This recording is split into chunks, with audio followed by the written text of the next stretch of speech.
সরকারি জামাই খুঁজতেছে। সরকারি জামাই ছাড়া তারা বিয়ে দিবে না। গ্রামটিতে সম্প্রতি ঘটে গেল এক ঘটনা। তাহলে শুনে যান ঘটনাটা কি। ঘটনাটা হচ্ছে এরকম, একটা গ্রামে দুইটা ফ্যামিলি বাস করত। সে দুইটা ফ্যামিলিতে দুইটা মেয়ে ছিল। তো একটা মেয়ে, তাদের গার্জিয়ান চিন্তা করছে বিয়ে দিবে, তো সরকারি জামাই খুঁজতেছে। সরকারি জামাই ছাড়া তারা বিয়ে দিবে না।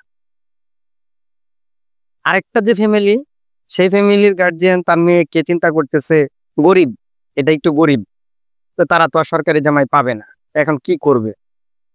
তো তারা চিন্তা করতেছে যাই হোক, আল্লাহ রিজিকে যাই রাখছে, যেটাই রাখছে ওটার কাছে দিম, আল্লাহ যেখানে লেখা রাখছে। তো এইভাবে হঠাৎ করেই ওই বড় লোক যে মেয়েটার, সেটার বিয়ে হইলো একটা সরকারি জামাইয়ের কাছে। তো সরকারি জামাইয়ের কাছে বিয়ে হয়েছে, সুন্দর সংসার করতেছে, চলতেছে। এখন ওই যে গরিব মেয়েটা, সেটারও বিয়ে হয়ে গেছে। তো সেটার বিয়ে হয়েছে কার সাথে? একটা কন্টেন্ট ক্রিয়েটরের সাথে, একটা ইউটিউবারের সাথে, যে কিনা ভিডিও মেকিং করে, মানে সোশ্যাল মিডিয়া থেকে ইনকাম করে। তো এখন এই দুই ফ্যামিলির যে গার্জিয়ান আছে, দুই মেয়েরই বাবা, তারা চা স্টলে বইসা গল্প করতেছে। একজন আরেকজনের বলতেছে কি, যে আমার মেয়ে তো বিয়ে দিলাম, মাশাল্লাহ, সরকারি জামাইয়ের কাছে, সরকারি চাকরি করে জামাই, হ্যাঁ, মাস শেষে ইনকাম ভালো আসে, পরবর্তীতে একটা পেনশন পাইবো, এরকম একটা গল্প করতেছে। এখন ওই যে একটু গরিব মেয়ে ছিল, ওর গার্জিয়ানটা বলতেছে কি, আসলে আমার মেয়েটা বিয়ে দিছে, আসলে তেমন কোনো কিছু না, গরিব মানুষ, সরকারি জামাই পায় না, ওই একটা কি না কি কি করে, কি সোশ্যাল মিডিয়া না কি করে, ইউটিউবার, তার কাছে দিছে। তো এখন এভাবে যাইতে যাইতে 2 বছর পরে দেখা গেল কি, যখন ওই জামাইরা শ্বশুর বাড়িতে বেড়াইতে আসতেছে, তখন সরকারি চাকরিজীবী ওলা করছে কি, এই কিছু মিষ্টি আর টুকটাক একটা কিছু নিয়ে আইছে। আর ওই যে গরিব যেটা ইউটিউবার, হাই করছে কি, BMW গাড়ি নিয়ে, তারপরে বিভিন্ন রকমের মানে ফল ফ্রুট সবকিছু নিয়ে তার শ্বশুর বাড়িতে আসছে।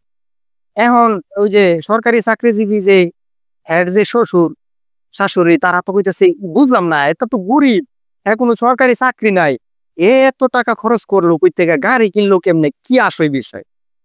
তখন জানবার চাইলো যে আসলে গিয়া, যে আসলে ঘটনাটা কি, তোমার জামাই এত টাকা পয়সা, চাকরিও করে না, হ্যাঁ, কোনো কিছুই করে না, খালি দিই সারাদিন টুই টুই ঘুরা ঘুরা বেড়ায়, কি এর একটা মোবাইল আতলিয়া, কি এর একটা লাডি লইয়া, লাডির মাঝে মোবাইল লাগায়া, হ্যাঁ। তখন ওই জামাইয়ের যে শ্বশুর, গরিব জামাইয়ের শ্বশুর, সে ওই ওই ওই তার লোকটারে উত্তর দিল কি, যে দেখো, এই যে লাডি লইয়া আড়ে না, এটা হচ্ছে তার ব্যবসা।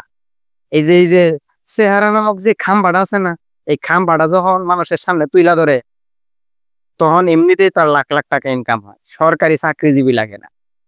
তো চাকরি তো যে কোনো সময় সরকার পাল্টা গেলে চাকরিও ঝামেলা হইতে পারে, চলে যেতে পারে। কিন্তু একটা কন্টেন্ট ক্রিয়েটারের এই যে খাম্বা নামক চেহারাটা যে মানুষের সামনে, ফেসটা যে পরিচিত হয়ে গেছে, তার যদি আইডি 10টাও নষ্ট হয়ে যায়, কিন্তু এই খাম্বাটা দিয়া যদি খালি একটা ভিডিও করে ছাড়ে, আবার সে তার পুনরায় জায়গায় ফিরে যেতে পারবে। সো সরকারি চাকরিজীবী নিয়ে এত টেনশন করেন না। আপনার মেয়েরে বিয়ে দেওয়ার জন্য সরকারি চাকরিজীবী খুঁজেন না, খালি কিছু এই ধরনের লোক খুঁজেন। এরা কিন্তু প্রচুর ইনকাম করে, প্রচুর, আপনার ধারণার বাইরে, আপনার হিসাবের বাইরে। সো সরকারি চাকরিজীবী 3টা কিনতে পারবো, বিক্রি করতে পারবো, কথাটা মাথায় রাখেন।